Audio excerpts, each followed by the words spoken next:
It's fun to think back on, man. I just think of if I could go back and just talk to my like 14, 15-year-old self and be like, dude, we're doing it, man. And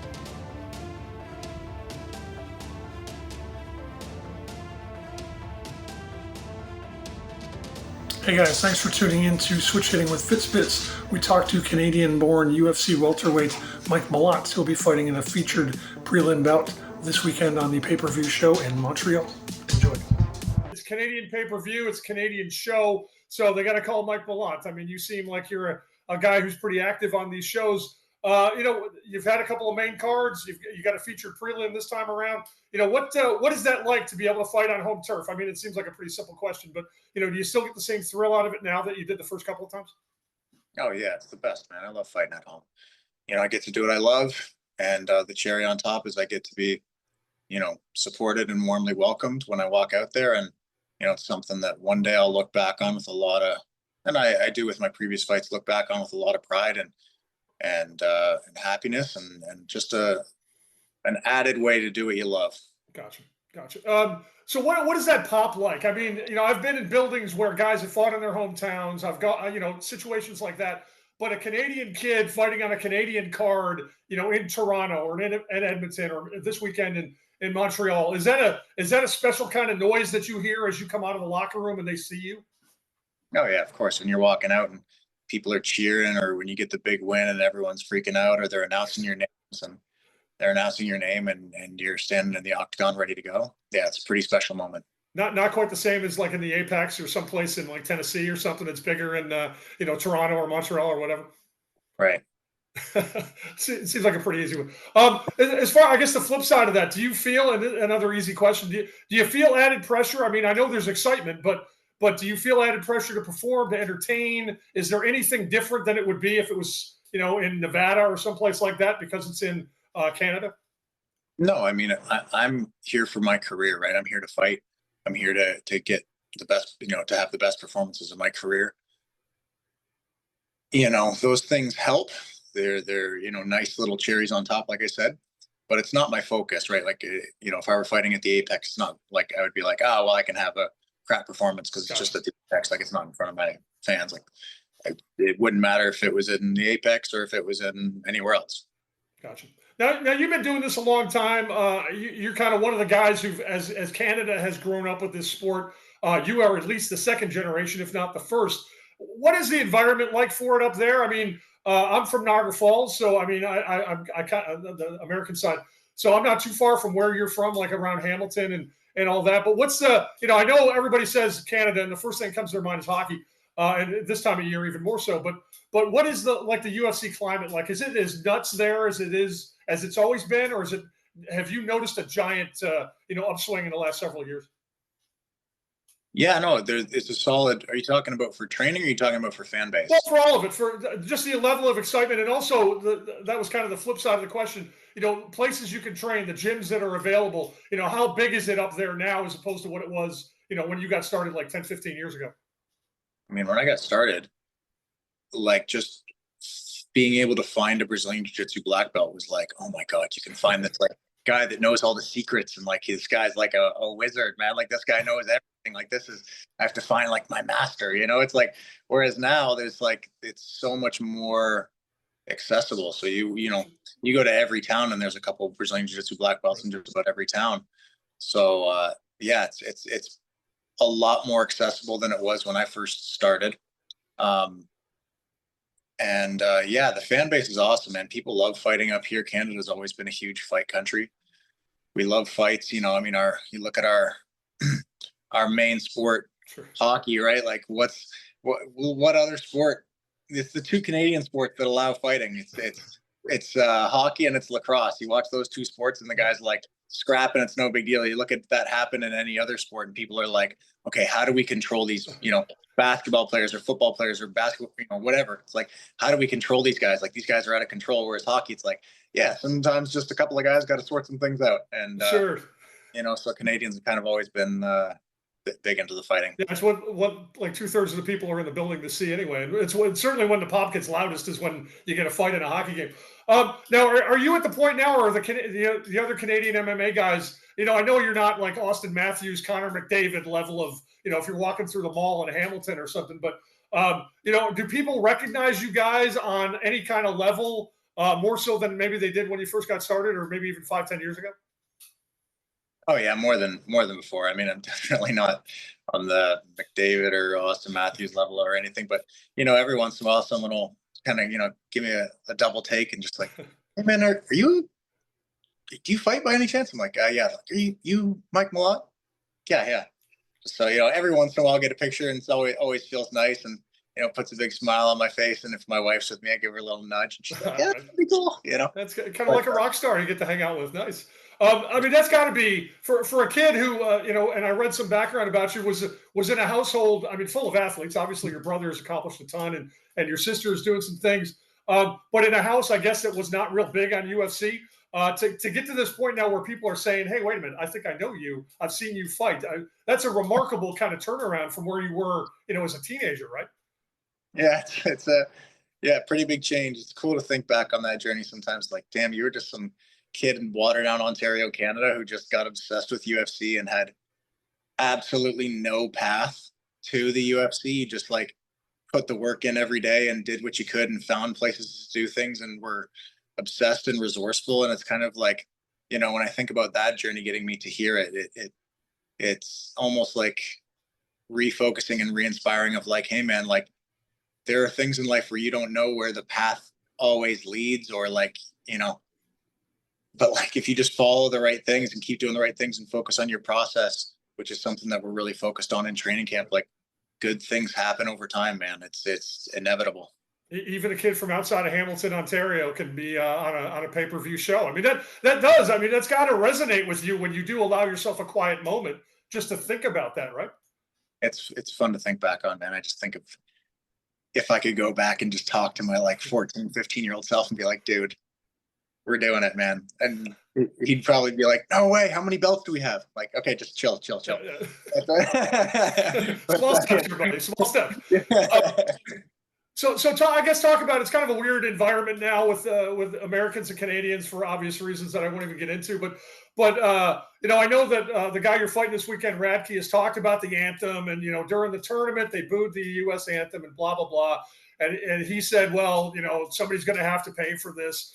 When you hear that, or if you hear that, is that even a blip on the radar? Do you let that get you fired up? Where is your head at as far as that goes, or is that just some guy talking?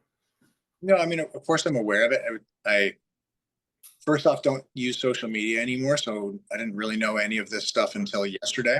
So it's not something I've been like focused on this training camp, and it's not something I'm focused on this week. Like, look, man, if that's the motivation you need, cool. I don't think that's the smartest play. Right. I'm focused on the things that we can actually control, not the things that are going on geopolitically. I'm focused on what I plan on doing in the cage or in the octagon, and I'm focused on the preparation that I had, and just thinking back to like how many unbelievable sessions I had and how great I felt, and the times I overcame adversity and the times I pushed through things. Like that's where the focus is for me. The focus for me isn't on external factors that are out of my control. Now, I was going to ask you, like, if you run into an opponent who, to whatever level, is firing himself up or making noise about stuff that is not directly related to what goes on inside the cage, do you think, okay, well, he's trying to artificially get himself ready? Maybe that's an advantage, or how do you take that? Yeah, again, I don't focus too much on my opponents, so maybe that's what he's trying to do. If I if I were to think about it for more than a second, I see it a little bit as a distraction.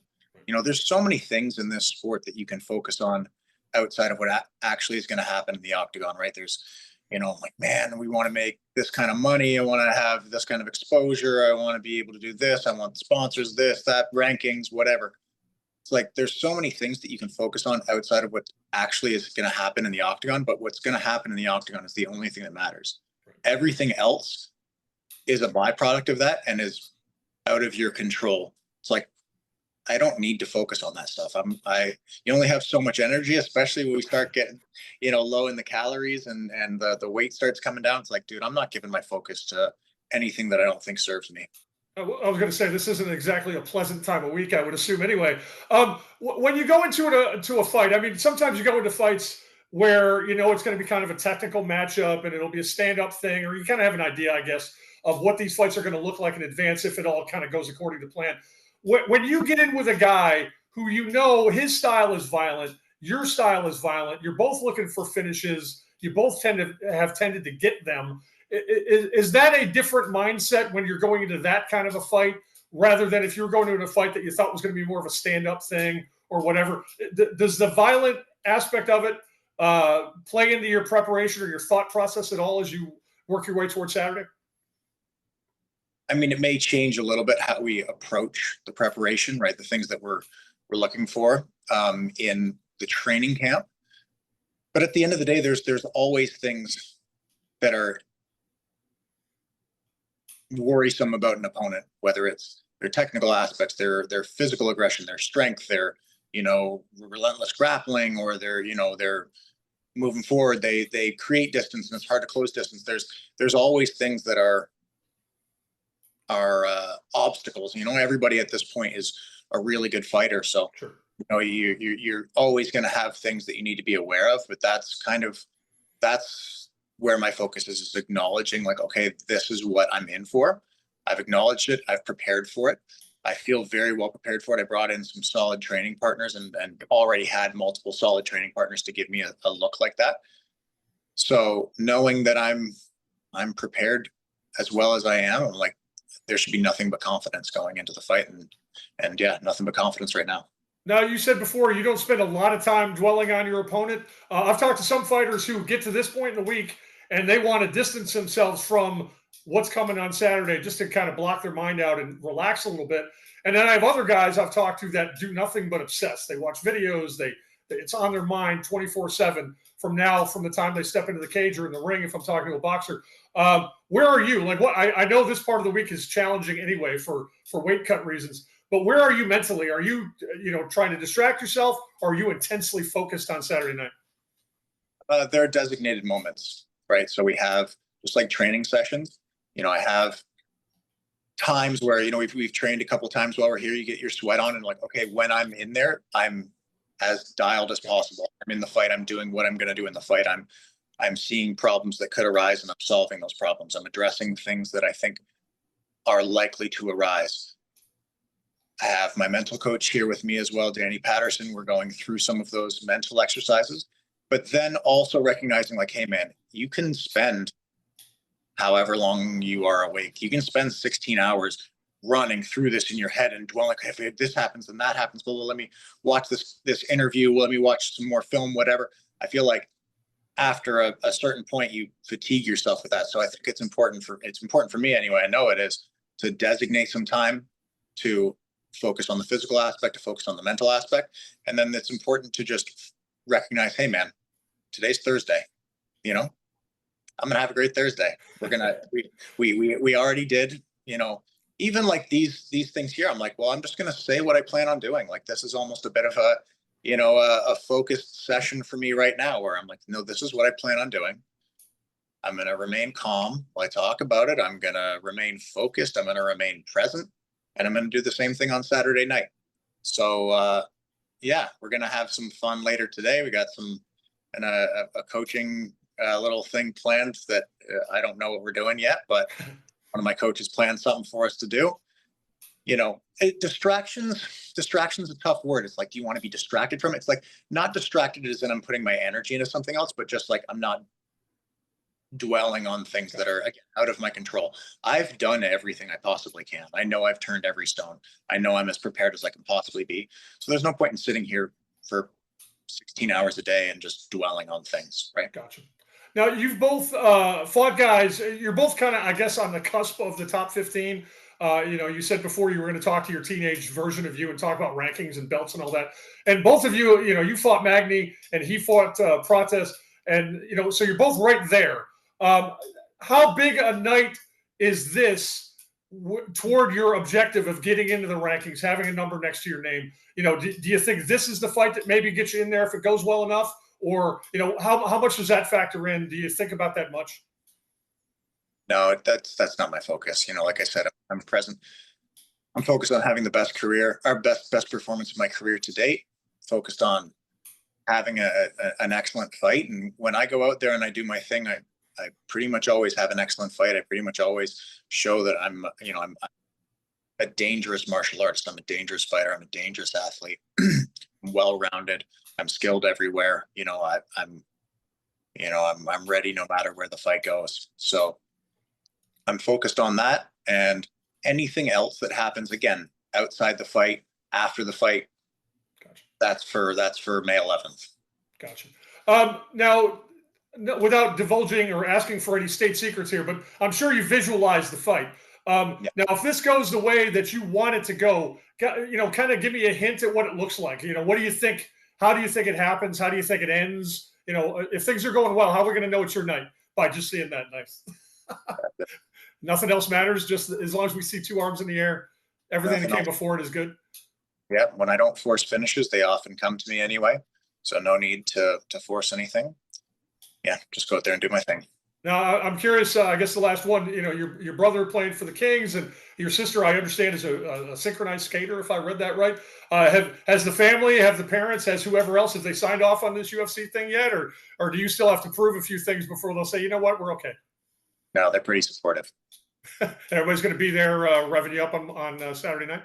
Yeah. Everyone's trickling in. I think my sister got in today. I think my parents get in tomorrow, and then my brother gets in on Saturday. So everyone's going to be here.